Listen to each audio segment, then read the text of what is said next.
دیکھیں، یہ جو فتنہ ہندوستان ہے، انہوں نے جو ایک ایسا دہشت گردی کا جو واقعہ کیا ہے اور معصوم بچوں پر، سویلین بچوں کے اوپر انہوں نے یہ دھماکہ کیا، یہ بہت ہی ایک دل خراش واقعہ ہے۔ جو زخمی ہیں وہ ابھی تک بھی بڑی اذیت میں ہیں، کرب میں ہیں، اور جن کے والدین اس کرب میں سے گزر رہے ہیں، ان کا تو ہمیں ادراک ہی نہیں ہے کہ وہ کس سچویشن میں ہیں، اور جن کے بچے شہید ہو گئے ہیں۔ یقین مانیں کہ یہ ایک کہاوت ہے کہ جب کوئی کسی کا بچہ مر جاتا ہے تو اس کے ماں باپ بھی اس کے ساتھ ہی مر جاتے ہیں، صرف ان کا دفنانا اور لیٹ ہوتا ہے، باقی تو وہ اس کے بعد زندہ رہنا ان کے لیے مشکل ہوتا ہے۔ اسی سانے کے لیے آج ہم سب اکٹھے ہوئے ہیں، ہم اس کی مذمت کر رہے ہیں۔ پورا کوئٹہ کے سول سوسائٹی کے ممبران ہمارے ساتھ ہیں، آفیسرز ہمارے ساتھ ہیں، اسکول کے بچے ہمارے ساتھ ہیں، ہر مذہب کے لوگ، ہر قوم کے لوگ اس واقعے کی مذمت کر رہے ہیں، اور کہہ رہے ہیں کہ یہ جو فتنہ ہندوستان ہے اس نے آخری حد بھی پار کر دی ہے۔ کوئی مذہب دنیا کا کسی بھی جنگ کی صورت ہو، کسی بھی قسم کی لڑائی ہو، اس طرح بچوں کو، سول بچوں کو، معصوم 10-11 سال کے بچیوں کو نشانہ بنانا، ان میں سے کچھ بیچارے اپنی آنکھوں کی جو بینائی ہے وہ کھو چکے ہیں، کچھ کی ٹانگیں اب ٹوٹ جائیں گی، وہ ساری زندگی کرپلڈ رہیں گے، اور خضدار کے بچوں کے اوپر جو ٹرامیٹک ایکسپیرینس ہے، جو پورے بلوچستان کے بچوں کے اوپر، اور میرے خیال میں پوری دنیا کے جو ماں باپ ہیں وہ اس کرب میں، جب ان کو پتہ چلتا ہے کہ یہ ہندوستان کے کہنے کے اوپر اس طرح کی حرکت کی گئی ہے اور یہاں کے غدار اور دہشت گردوں نے یہ کام کیا ہے، میرے خیال میں اس کو جتنا بھی کنڈیم کیا جائے کم ہے۔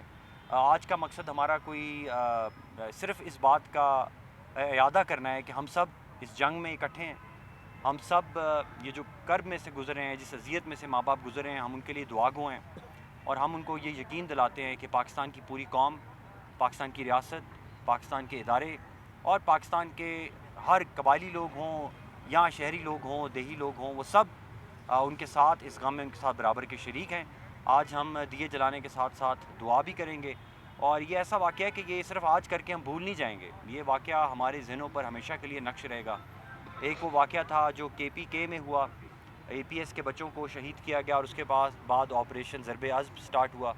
اور ابھی بھی انشاءاللہ اس واقعے کے بعد یہ ایک طرح سے ایک سٹارٹنگ پوائنٹ تھا کہ اب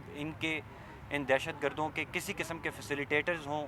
ان کی پشت پناہی کرنے والے ہوں، یا ان کے حق میں بیان بازی کرنے والے ہوں، یا کوئی ایسے لوگ جو خفیہ طور پہ ان کے ساتھ سافٹ ہارٹ رکھتے ہوں، ان میں سے اب اس معاشرے میں ان کی گنجائش نہیں ہے۔ ان کو ہم کسی صورت پر کوئی سپیس نہیں دیں گے، چاہے وہ کسی بھی فارم میں پروٹیسٹ کرنے کی کوشش کریں، اب ان کو اس چیز کی بالکل اجازت نہیں دی جائے گی۔ ان بچوں کے خون کا بدلہ ضرور لیا جائے گا انشاءاللہ، اور اللہ تعالیٰ کی ذات بھی ایسے ظالموں کو تباہ کرے اور ان کو برباد کرے۔ اچھا جی صاحب، آپ کیا کہیں گے اس واقعے کے حوالے سے کہ آج جو ہے نا آپ یہاں پہ آئے، آپ کیا کہیں گے؟ میں جی یہ کہوں گا کہ انتہائی بزدلانہ اقدام، لیکن ظالم ظلم کرنے سے پہلے یہ سوچ لیا کرے کہ اگر اللہ کی ذات کا عذاب ان پہ گرا تو ان کے ساتھ کیا ہوگا۔ لیکن ہم بالکل پر امید ہیں اپنی فورسز سے، جو ان کے آقاؤں کے ساتھ ان نے کیا ہے، یہ تو ان آقاؤں کے غلام ہیں، تو انشاءاللہ کسی بچے کا خون رائیگا نہیں جائے گا۔ جس کا ہاتھ ٹوٹا ہے، جس کی آنکھ گئی ہے، آپ سب کو وہ سبق سکھایا جائے گا کہ آپ لوگ ساری عمر یاد رکھیں گے۔ بہت شکریہ جی۔ میڈم، ہم دیکھ رہے ہیں کہ آج